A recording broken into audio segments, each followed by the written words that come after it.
राजेश अपनी भाभी नीलम का लाडला था। नीलम भी राजेश को अपने बेटी की तरह प्यार करती थी। राजेश, लखनऊ वाले मामा जी ने तुम्हारे लिए एक बहुत अच्छा रिश्ता बताया है। लड़की बहुत अच्छी है, अब तुम शादी कर लो।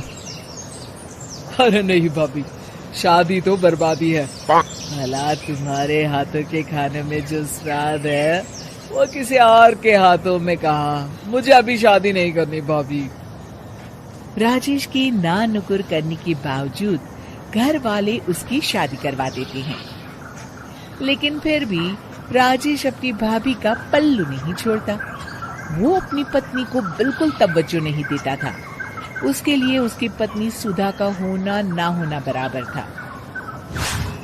अरे राजेश, तुम अकेले बाहर जा रहे हो, सुधा को भी लेते जाओ।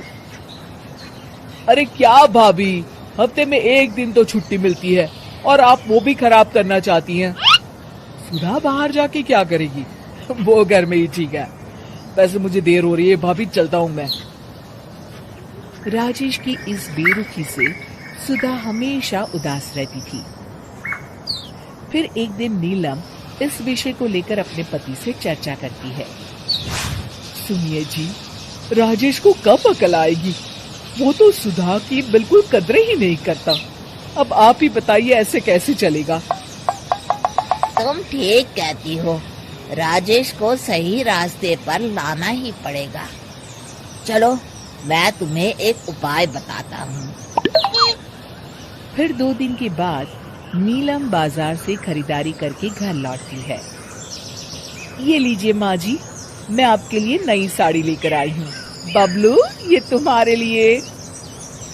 नीलम सबके लिए कुछ न कुछ लेकर आती है। भाभी, आप मेरे लिए कुछ नहीं लेकर आई क्या? अरे राजेश, तुम क्या समझते हो, मैंने कोई बैंक खोल रखा है या फिर घर के आंगन में पैसों का पेड़ लगा रखा है? तुम हर बात के लिए मुझसे उम्मीद क्यों रखते हो? अब बड़े हो गए हो, अच्छा कमाते हो। क्या भाभी, मैं तो बस। अरे बस भी करो, तुम्हारी ये बच्चे जैसी नासमझ बातें सुनने के लिए मेरे पास बिल्कुल वक्त नहीं है। नीलम राजेश को झिड़क कर वहाँ से चली जाती है। राजेश अचानक अपनी भाभी का ये रूप देख असमंजस में पड़ जाता है। फिर एक दिन नीलम रसोई घर में खाना बना रही होती है कि तभी राजेश वहाँ आता है। भाभी, आज मैंने अपने बॉस से वादा किया है कि उनके लिए आपके हाथों का बना गाजर का हलवा लेकर आऊंगा। आपके हाथ से बने गाजर के हलवे में तो जादू है, जादू। मेरे बॉस तारीफ करते नहीं थकते। प्लीज अब जल्दी से बना दीजिए ना भाभी। नीलम राजेश के ऊपर भड़क जाती है। तुम्हारा दिमाग खराब है क्या? आखिर तुम मुझे समझते क्या हो? इस घर की नौकरानी? जब देखो तब फरमाइश करते रहते हो, भाभी ये बना दो, भाभी वो बना दो। अरे तुम्हारी पत्नी सुधा भी तो इस घर में रहती है, तुम उससे कुछ क्यों नहीं कहते? भाभी, आप इस तरह की बातें क्यों कर रही हैं? अरे बस भी करो राजेश, मेरा दिमाग और मत खराब करो, जाओ यहाँ से। अपनी भाभी का इस तरह बेरुखी भरा बर्ताव देख राजेश को बड़ा बुरा लगता है और वो उदास होकर अपने कमरे में बैठ जाता है। तभी उसकी पत्नी सुधा वहाँ आती है। क्या हुआ जी, आप इस तरह उदास क्यों बैठे हैं? राजेश अपनी पत्नी को सारी बात बताता है।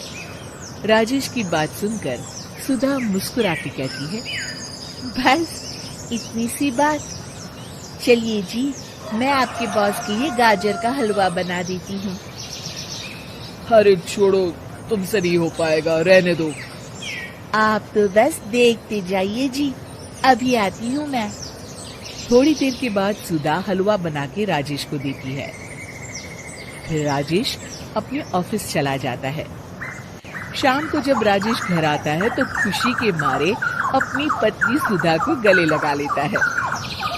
अरे वाह सुधा, तुमने तो कमाल कर दिया। सच में क्या स्वादिष्ट हलवा था। मेरी बॉस बहुत तारीफ कर रहे थे और इस हफ्ते घर आ रहे हैं तुम्हारे हाथों का खाना खाने।